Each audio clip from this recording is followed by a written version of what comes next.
You know what's wild? Most people don't realize their blessings have already arrived. They just don't feel safe enough to hold them yet. Hi muses, welcome back to my channel where we talk about how women can have their cake and eat it too. I'm your host Nadeen, and I'm here to rebuild the village women once had so we can have the right conversations and create lives that feel as good as it looks. Please like, subscribe, and turn on the notification bell so you don't miss anything. I made a video talking about how to attract everything you want in life. So naturally, it only made sense to talk about how to receive all the good that is coming in, because this is actually the bigger problem. So many women can get great at attracting, learning how to manifest, how to visualize, to call things in. But when the good stuff finally starts showing up, something weird happens. You freeze, you question it, you downplay it, you tell yourself, no, this is too good to be true. And without realizing it, you start repelling the very thing you asked for. This is not humility.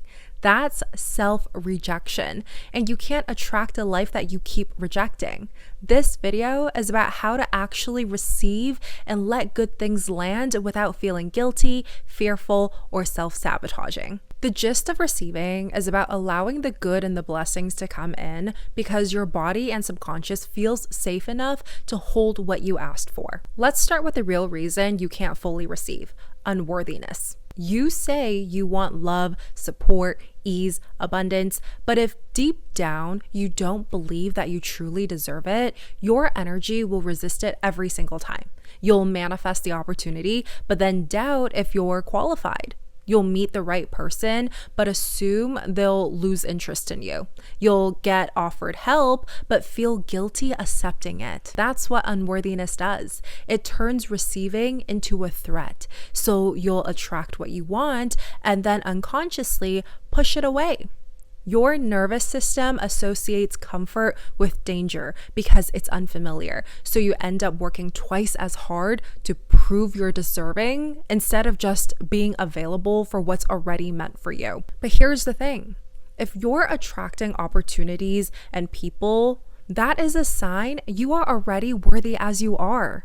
That's all the proof you need. Feelings of unworthiness creates resistance.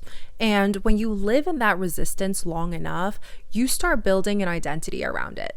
You start believing that being deserving means doing it alone, or that you have to go the distance to prove yourself. And that's where hyperindependence sneaks in, disguised as strength, but rooted in fear. It's that voice that says, I don't need help. I'll do it myself, even if I'm struggling so hard.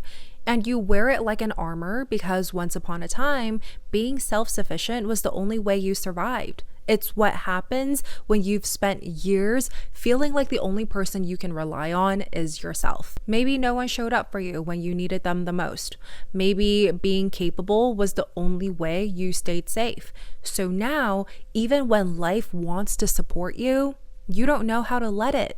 You say things like, it's fine, I got it, or I don't want to be a burden, or I don't want to owe anyone anything. That's a popular one. But every time you do that, you reinforce the story that receiving is unsafe for you. And trust me when I say this, coming from a recovered hyper-independent girly, the more you think you have to do life alone, the more unsupported you feel. And the more unsupported you feel, the more you start believing that support just doesn't exist for you. You're so busy proving you can carry it all on your own that you leave no room for anyone else or anything to pour into you. That's how you accidentally block your blessings. You think you're being polite, you think you're protecting your independence, but really, you're protecting your scarcity. And the irony, people are often the delivery systems for your manifestations. You prayed for ease, it might show up as someone offering to help. You prayed for abundance, it might come as a new client, a refund, or a friend picking up the bill. When you reject that, you're basically telling the universe, I'm not ready.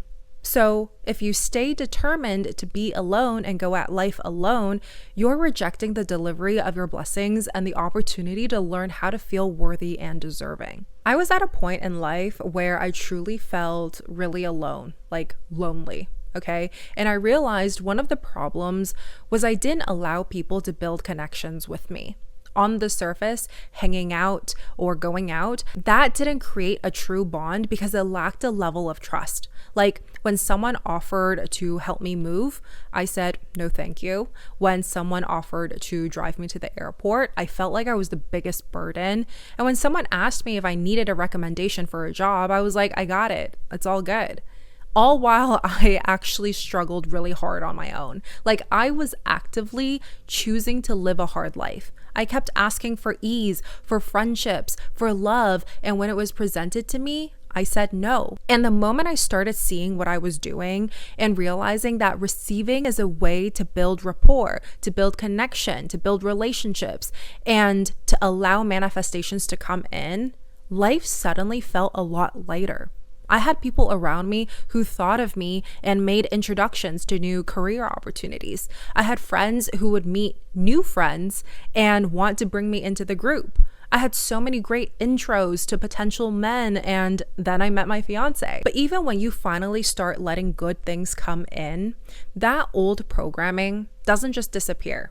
Sometimes you'll receive what you've been manifesting for years and still feel unworthy of it. That's when imposter syndrome shows up. Imposter syndrome is what happens when your blessings show up faster than your self-belief. You get the dream job, your desired partner, you found an amazing deal on your dream home, and your first thought is, do I really deserve this? And you start waiting for the other shoe to drop. You over-explain your success to make other people comfortable. You minimize your wins so you don't seem too much. You don't have to earn what's already aligned for you. You take it and run with it. You just have to believe you're capable of holding it, because your manifestations can only rise to the level of your self-concept. So if you don't feel ready to hold something good, you'll subconsciously sabotage it to feel safe again. So how do we start shifting that? How do we teach your mind and body that it's safe to receive, that it's safe to be chosen, that it's safe to be seen? It starts with your language. Again, the words you speak are the instructions your subconscious follows. The language you use can either open or close channels to receiving. So every time you say you didn't have to, or it's fine, I got it, your energy is saying that you don't trust this. But when you start saying, thank you, I appreciate that, or that means a lot, you're telling your body that it is safe to be cared for. Gratitude is the emotional signature of receiving. Gratitude signals safety. Every time you truly feel grateful and you let yourself be supported, your brain is telling your body that it is safe to trust and receive. That is how you start reprogramming your body to receive. But words alone aren't enough. You also have to embody what it feels like to hold the things you've been asking for. Receiving is taking what is given and letting it land.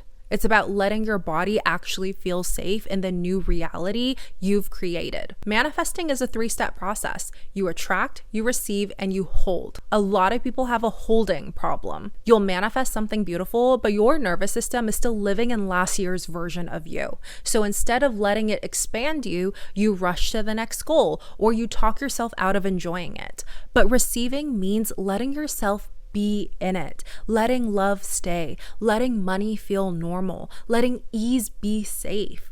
You can't be in expansion and self-protection at the same time, because the idea of expansion is stepping into the unknown. The feminine art of receiving is about creating space, allowing yourself to slow down, to breathe, and to say, this is mine now. This is what being worthy really means. Not convincing the world that you deserve more, but knowing deep down that you are already safe to have it. You are worthy of being chosen, supported, adored, and helped.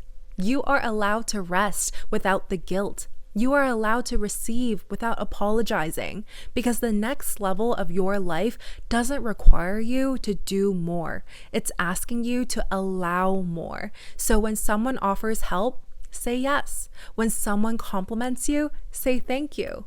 When something good happens, celebrate and say, more please. That's the energy of a woman who's no longer chasing and ready to receive. That's all the cake I have for you today. And if you enjoyed this episode, please like, subscribe, and leave a comment to share your thoughts. And I'll see you in the next video.